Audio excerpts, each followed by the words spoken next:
À la fin de son journal de 20h, ce mercredi 30 novembre 2022, Anne-Sophie Lapix a osé un petit pas de danse sur du Michael Jackson. Et ce n'est pas une première pour la journaliste. La soirée était dansante pour Anne-Sophie Lapix.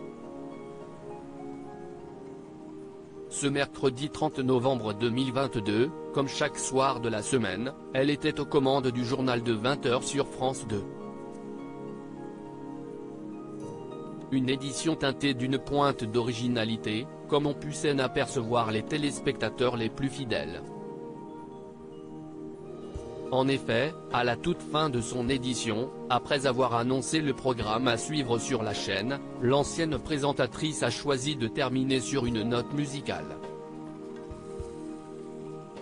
Alors que l'air de Billie Jean commençait à se faire entendre, elle a expliqué que le titre de Michael Jackson était extrait de l'album Thriller, dont on célèbre les 40 ans de la sortie, et qui se trouve être le plus vendu de l'histoire.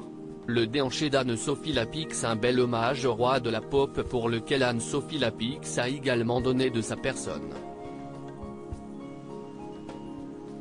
L'air du célèbre tube a visiblement donné envie de danser à la journaliste, qui s'est laissée aller à un petit déhanché, accompagné d'un frénétique claquement de doigts, en rythme s'il vous plaît, tout en retournant à son bureau. Une spontanéité qui a visiblement beaucoup plu, voire même amusé l'audience du 20h.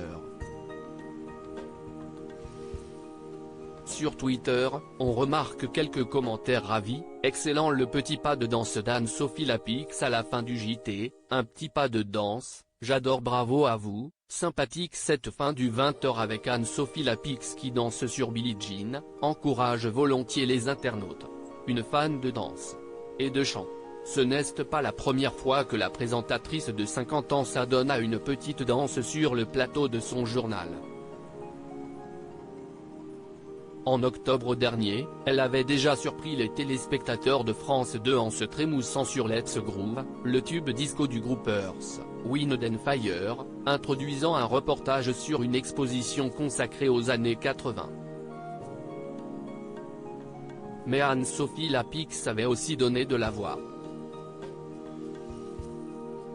L'année passée, elle avait effectivement entonné quelques paroles de l'Auvergnat, de Georges Brassens, afin de saluer la mémoire du chanteur, dont on commémorait les 100 ans de la naissance.